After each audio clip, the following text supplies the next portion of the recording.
kwa maana ya forgery ya stamps. Hili kama mnavyojua kwamba teknolojia imekuwa. Kwa kuna watu ambao ama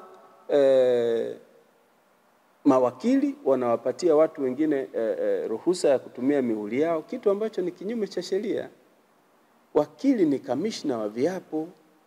Huyu kamishna kazi yake kubwa sio ule muhuri ambao unabandikwa pale, ni mtu anaye attest, ni mtu anayesimamia kile kiapo.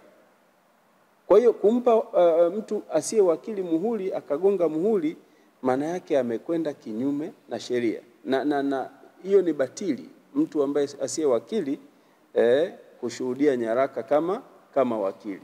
Hilo la kwanza.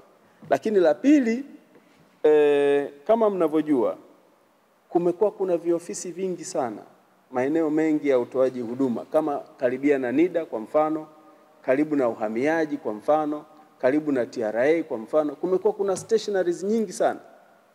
Hizi stationaries zote zimekuwa zikitoa huduma ya muhuri wa wakili. Sasa unashangaa katika sheria ipi ambapo mtu anaweza akaenda akapata huduma ya muhuri wa wakili kwenye stationery ambapo hakuna wakili? Kwa ndugu zangu wa Tanzania, lazima tujue na lazima mjue kwamba kwenda kupata huduma ya muhuri wa uwakili kwa mtu asiye wakili ni kutengeneza nyaraka ambayo ni batili. Kwa kama ni kiapo au kama ni mkataba, wakati wowote mkataba huo unaweza ukabatilishwa kwa sababu aliyegonga muhuri sio wakili. Tuna malalamiko mengi sana ambayo tumeyapokea. Kwa mfano, tuna kesi moja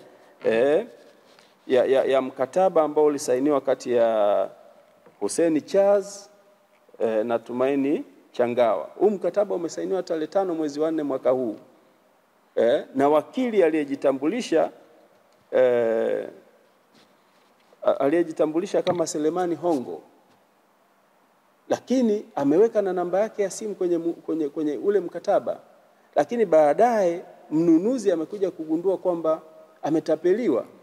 Alipokuja TLS kutoa taarifa, akatafutwa wakili Selemani Hongo, na alipokuja yule mteja anasema sio huyu aliyesaini. Kwa akatafutwa aliyesaini mkataba ule. Bahati nzuri aliweka namba yake ya simu. Namba ya simu aliyoandika pale ni 0699 12 12 17, ambapo baada ya kufuatilia kwenye mamlaka tulikuta imesajiliwa kwa jina la Felix Buduria, na akipigiwa simu anapokea. Kwa swala hili limefunguliwa, kesi imefunguliwa polisi Oysterbay yenye kumbukumbu namba warabi namba OYB/RB/4239/2025. Kwa hiyo upelelezi unaendelea. Lakini mengine, ukiacha na hili la kugushi muhuri na sahihi za mawakili, kuna hili la udanganyifu wa utambulisho, impersonification. Hili limekuwa kubwa sana. Na kama mnavyojua, kulikuwa kuna kesi hapa ambapo mtu alijifanya kuwa wakili akaingia mpaka mahakamani kumtetea mwananchi. Baadaye alipoulizwa maswali akawa mkali. Baada ya kukamatwa amegombana na askari, amegombana na maafisa wa mahakama, ikaonekana kwamba sio wakili. Na katika kesi hii TLS ilikwenda kutoa ushahidi mahakamani kwa mtu mmoja ambaye anajiita Baraka Mkama. Huyu bwana alijifanya kama ni wakili, amekwenda mpaka mahakamani. Kwa ndugu zangu, kuna haya matatizo ya utambulisho wa udanganyifu wa utambulisho, kwamba mtu anafika kwako anajitambulisha kwamba ni wakili, lakini akijua kabisa yeye sio wakili. Ndugu waandishi wa habari na Watanzania, haya ni matatizo na ni changamoto nyingi ambazo tasnia ya uwakili imekuwa ikiyapitia. Lakini anayelaumiwa mwisho wa siku ni mawakili. Inayolaumiwa ni tasnia ya uwakili. Watu wasio mawakili wanapotoa huduma au wanapofanya udanganyifu, mwisho wa siku inaonekana kwamba ni mawakili ndio wamefanya mambo hayo. Lakini sisi tuko hapa kuhakikishia kwamba kamati hii ya anti-vishoka na remuneration ya mawakili iko kwa ajili ya kulinda na kusimamia maslahi ya mawakili na kuwataka mawakili watoze viwango vya ada kwa mujibu wa kanuni zilizopo. lakini na wananchi wakatae kupewa huduma na kutoa ada kiholela. Changamoto kubwa nyingine tulionayo kwenye tasnia ni undercutting. Undercutting ndio hiyo sasa, kutoza ada chini ya viwango vilivyowekwa. Kwa hiyo baadhi ya wahalifu hawa ambao wanajifanya mawakili wamekuwa wakitoza kiwango cha chini cha ada kwa kuamini kabisa wanawavutia wateja. Lakini sio tu wahalifu, na kuna mawakili wengine nao wamefuata mkumbo huo. Anakuja kwako mteja na mkataba wa milioni 400, anataka umsainie kwa kulipa milioni 1 au milioni 2. Ukimkatalia, ukimpa viwango sahihi, anasema nitakwenda kwa wakili anayeweza kupokea kiwango hiki. Sasa huyo wakili ni nani ambaye anakwenda kupokea kiwango chini ya viwango vilivyowekwa? Huyo ndio tunayemtafuta. Kwa ndugu zangu waandishi wa habari na Watanzania na mawakili wenzetu, tafadhali tunawaomba sana katika hili la undercutting. Na hapa tuwaombe TRA pamoja na Wizara ya Ardhi kwa mfano, na taasisi za serikali zinazotoa huduma ya kupokea mikataba, watusaidie kwenye hili.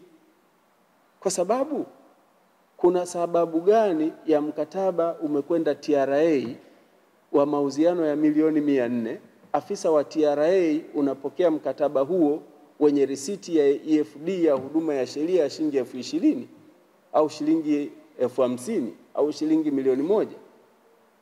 Kwa kwenye hili ndugu zangu, tunawaomba TRA wawe wakali na waweke maafisa mahususi kwenye kusimamia mikataba. Pamoja na Wizara ya Ardhi watusaidie kwa msajili wa hati. Mkataba unapokwenda, kabla ya kufanya transfer, watazame ni kiwango gani cha mkataba. Kama mkataba ni wa shilingi milioni 10, tunataka tuone risiti ya EFD ya wakili aliyegonga muhuri inashabihiana na kiwango kilichowekwa kwenye Advocates Remuneration Order cha ada ambayo inapaswa kulipwa. Kwa hiyo wakitusaidia wenzetu wa idara hizi, kwanza watakuwa wamesaidia kuokoa mapato ya serikali, watakuwa wamesaidia kukusanya kodi, lakini watakuwa wamesaidia kukua kwa taaluma ya sheria kwa kuhakikisha mawakili wanatoza kwa viwango ambavyo vimewekwa kisheria. Mawakili walikuwa na mjadala mkubwa sana kwamba wakili unapokwenda saluni ya kusuka au ya kiume ya kunyoa, hauwezi kwenda kunyoa kwa shilingi 5,000, tofauti na maeneo mengine. Kuna maeneo sawa, lakini katika saluni za kawaida za mjini huwezi ukafika ukajipangia bei kwamba saluni hii imeweka kiwango cha kunyoa kwa shilingi 10,000 au 30,000, wewe ukafika ukasema hapana, kama kiwango chenu ni hiki na kwenda kwenye saluni ambayo naweza nikaenda kupata huduma kwa shilingi 2,000. Haiwezekani. Kwa ni lazima mawakili na wateja kuheshimu viwango vilivyowekwa na kanuni. Na sisi kama kamati tutasimamia hapo. Tutamshughulikia wakili yeyote ambaye ataletwa kwa kuchaji chini ya viwango. Hilo la kwanza.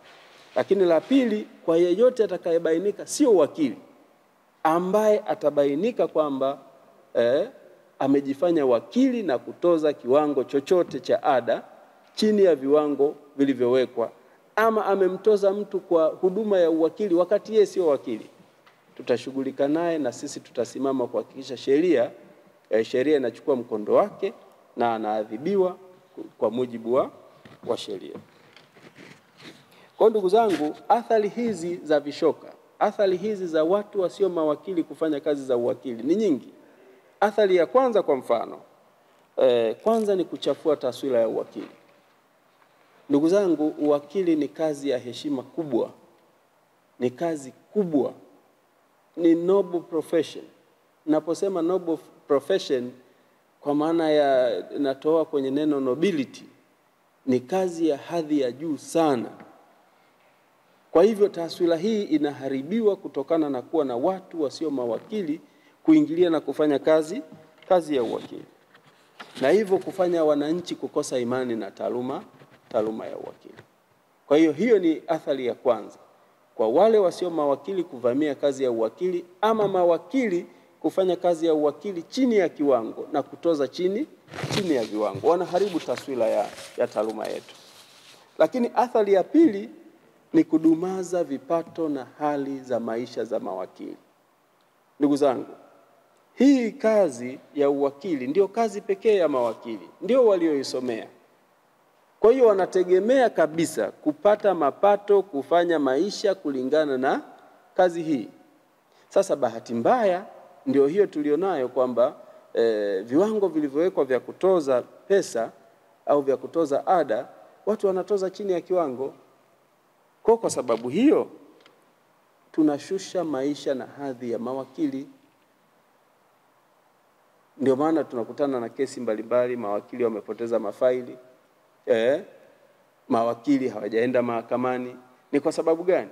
Kwa sababu kiwango ambacho kimewekwa na oda ya malipo kwamba katika kesi hii mteja anatakiwa kulipa milioni 5, unakuta wakili amemchaji shilingi 500,000 au milioni 1. Mwisho wa siku kesi inakwenda kwa miezi 6 au mwaka mmoja kulingana na schedule ambayo imewekwa.